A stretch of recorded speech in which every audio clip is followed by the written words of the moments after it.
Hello everybody, Mr. Lilly here. The tournament took place recently, the EU Creator Invitationals, and we got to see a lot of high-ranked players, mostly Master Tier, compete against one another to test their skills.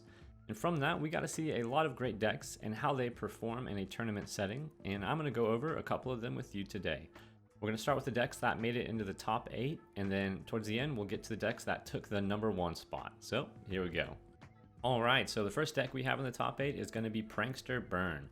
It is a Teemo and Elise burn deck that focuses on Phantom Prankster and whittling your opponent's health down with various support cards along with this one, such as Haunted Relic, Used Casket Salesman, Boom Crew Rookie is great at pushing in damage, and all these cards combo together with Phantom Prankster really well to slowly whittle your opponent down. It's very tough for them to deal with unless they have lifesteal cards. It is a lot of uninteractivity. They have to get rid of this Phantom Prankster or they're just going to be taking damage each turn. The Augmented Experimenter helps you reload in the late game, and it's definitely a fun deck to use. I recommend trying it out. He made it to the top 8 with this deck. So let's see, next one we have is going to be the Shadow Isles Karma Control. So this one is just running Karma, no other champions. It is going to be running the Frenzied Skitterer in this deck. 3 Rekindlers, all just to get back your Karma. And one thing to note is that this one is not running the Harrowing. So we're not running any Harrowings in this deck. 3 Ruinations and no Vengeance. So we're not running any Vengeance, but we're going to be running 2 Will of Ionia.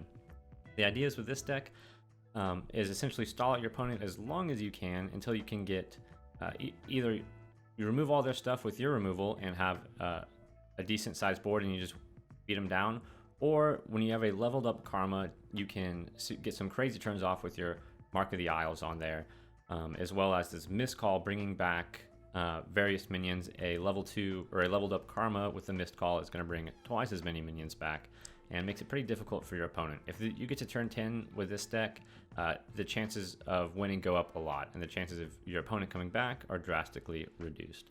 And if they do get rid of your Karma, you have your Rekindler. So definitely a good deck. Then next we have good old-fashioned spiders. So from the original spider list that hit first guy to hit rank 1 in Masters, Pokrovic, I believe. So you can see now that the deck has evolved slightly. Now we're running 2 Kato the Arm. Getting that Overwhelm in plus 3 on your guy is going to be useful to help close out games. He's going to be the top end in this, besides your Darius to help you close out games. One thing you'll notice is we're also going to be running, where we got Crimson Disciple. So this wasn't originally in the first spider lists, but Crimson Disciple has been proven to be very good. If you chump block her, you take damage. The only way you can really not take damage on this card is if you get rid of her outright. If you choose not to block her, she's attacking in. So a very threatening card because it pumps out a lot of damage against your opponents. Running a single Transfusion, and then 3 Mark of the Isles to get in a lot of damage on your opponent, and 3 Glimpse of Beyond, of course, to get that card draw. A very fast-paced deck, and this was, I believe, one of the only spider lists that made it to this tournament. So next we have good old MISTWRAITHS. So this MISTWRAITHS is going to be the PNZ version, running the removal from PNZ to help burst down your opponent or remove things on the board. But other than that, it is just a straight up MISTWRAITH deck. Not running any rallies, of course, because that is a Demacian card. We trade off for the removal. But you have the busted combo of Rekindler and Hecrium. Definitely very good power swing. These two combo together so well that it's almost certainly Riot's going to have to do something about it. And running a single Harrowing for the late game definitely surprised your opponent out with that one. So good deck, but let's see what else we got. So still in the top 8, this is going to be another Karma deck, slightly different than the other one. You'll notice that they are not running the Harrowing, and they also are running 2 Vengeance this time and not Will of Ionia. So that's the biggest difference that you're going to notice, is that instead of running Vengeance, they decided to, instead of running Will of Ionia, they're running the 2 Vengeance. So that's the biggest trade-off between this deck and the other one. And now into the top 4, we're going with a Fiora Barrier list. So this one's a very fun deck to use.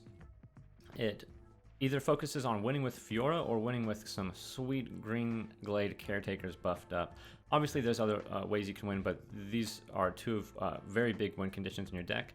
Swiftwing Lancer is a very good card. People are starting more and more to realize that Swiftwing Lancer has tons of value. The Challenger almost guaranteeing that you take out an important card for your opponent, and the Last Breath, essentially lets you replace himself. So a great card to use. Running one Judgment in here for the board clear and the genuine OTKs. War Chefs combos pretty well with your Green Glade Caretaker, as well as Fleet Feather Tracker, allowing you to take out some bigger minions, and Green Glade Caretaker can start blocking 1/1s, or they can't use chump blockers to take away her health if you're buffing her up with the War Chefs. So fun deck to use. This was the only Fiora deck that made it into the tournament, and it did pretty well. So next up we have another Karma Control deck, but this one is going to be running Thresh. So that's a big difference, is you're putting in 2 Thresh. They are not running the Skitterers, and they are running 2 Harrowing.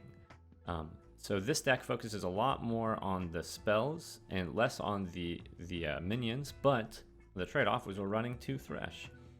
And another thing to notice is that we are running Darkwater Scourge and Deathmark. So the other Karma Control decks in the tournament weren't running the Darkwater Scourge and Deathmark combo, and it turns out with this list that is a very, very good combo. Definitely, you can pull it off. It is a great swing turn. You're getting the 3 mana 5/5 lifesteal and removing a card from your opponent's board. It was very good. All right, so now we're into the top 3 decks. These are the decks that won the tournament. So Tilted 22 was the winner of the tournament, and these were the 3 decks that he brought. So first off, we have the EZREAL combo deck. This is the EZREAL deck that runs the Elnuks. EZREAL deck is going to be running the Elnuk combo of Troop of Elnuks and Bull Elnuk. You can win the game straight off of this if you get a high roll, but at the very least it helps you thin your deck out so you can get that EZREAL level up faster and try and burst them out that way. Also, the Bull Elnuk and Troop of Elnuks helps you chip them for some damage. You get great blockers, and any damage you can get onto your opponent, that's less damage you need on your leveled up EZREAL to finish them off. The Iceveil Archer and Avarosian Marksman, both of their targets count towards the EZREAL level up, which is very good. The Chumpwup generating the Mushroom Clouds in hand. Generally, almost always are you going to be using those for your EZREAL's ability. One thing to note is that we're not going to be running any Rummages. A lot of people like running Rummage in this deck to combo with the Chumpwump, but we are not going to be running any of them. And 3 Progress Days, 3 Harsh Winds. Very, very good deck. Definitely recommend trying it out. Keep in mind we're not running any of the 3 mana Frostbite, so only the 1 mana enemy with less than 3 health, or Harsh Winds frostbiting 2 enemies. Definitely a very good deck. If you like combo decks, definitely recommend trying this one out. It's very fun to use.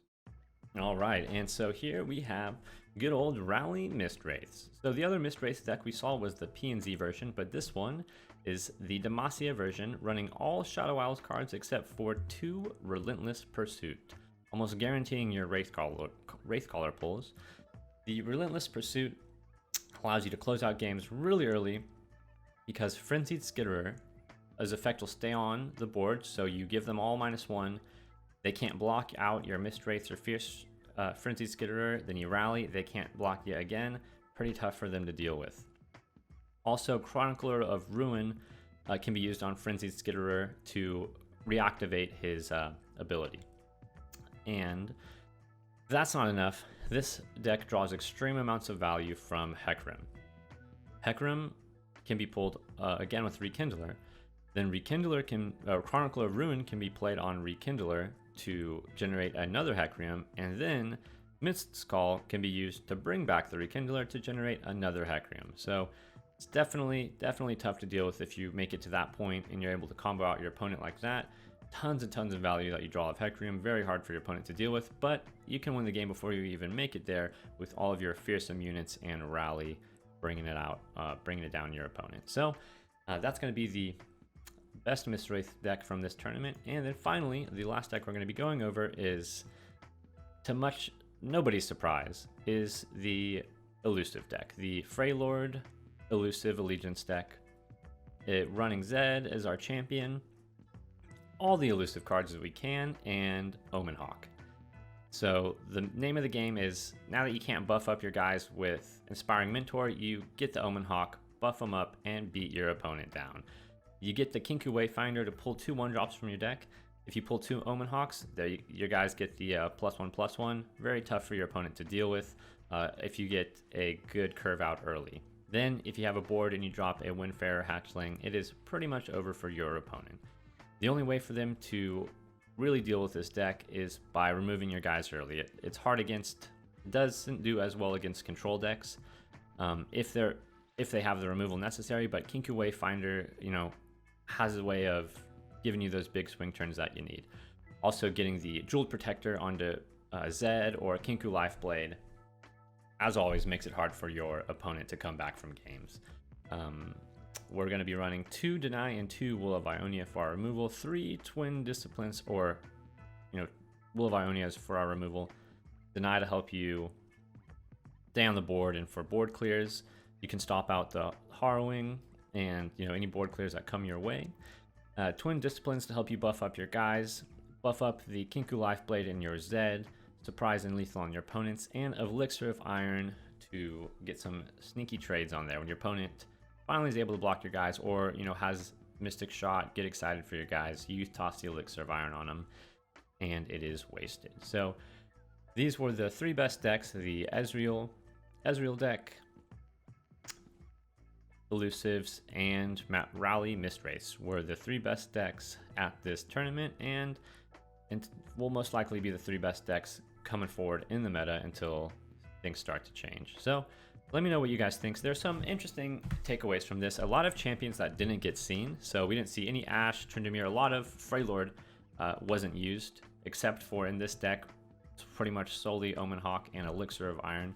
The other Freylord that we saw was the Ezreal, you know, Ezreal Elnux, and the that's pretty much it. So, you know, no Ashe, no Anivia, no Tryndamere, no Braum, none of them. Shadow Isles, obviously we're not seeing any Callista. We didn't see any Garen, didn't see any Katarina.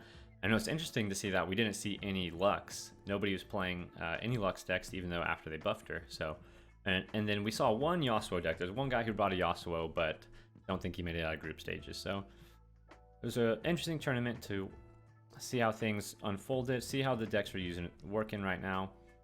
Not to anybody's surprise that the good old Ionia Freylord Elusives took the cake. Very strong deck right now. I think Riot needs to do something about Elusives. My personal change, and it's not much, is to only give Green Glade Duo Elusive when you summon an ally. That way she can better chance of her being blocked out, and if you don't summon anything and give her the +1, she doesn't get the elusive. That's my takeaway. Something needs to be done about elusives. It's not going to change. The fact that you can buff them up with Omen Hawk still, you know, that Inspiring Mentor nerf, if anything, made people realize how much better Omen Hawk buffing up with Kinku Wayfinder is. So let me know what you guys think. Let me know if there's anything that surprised you or things that you thought might have been there and weren't. And definitely recommend trying some of these decks out. I'll leave a link to it's all off of decks of Runeterra, so I'll leave a link to that in the description below. And let me know if you try any of these decks out, how it went for you. Thanks. If you made it to the end, thank you very much. Do subscribe. There'll be more deck playthroughs and expedition playthroughs coming.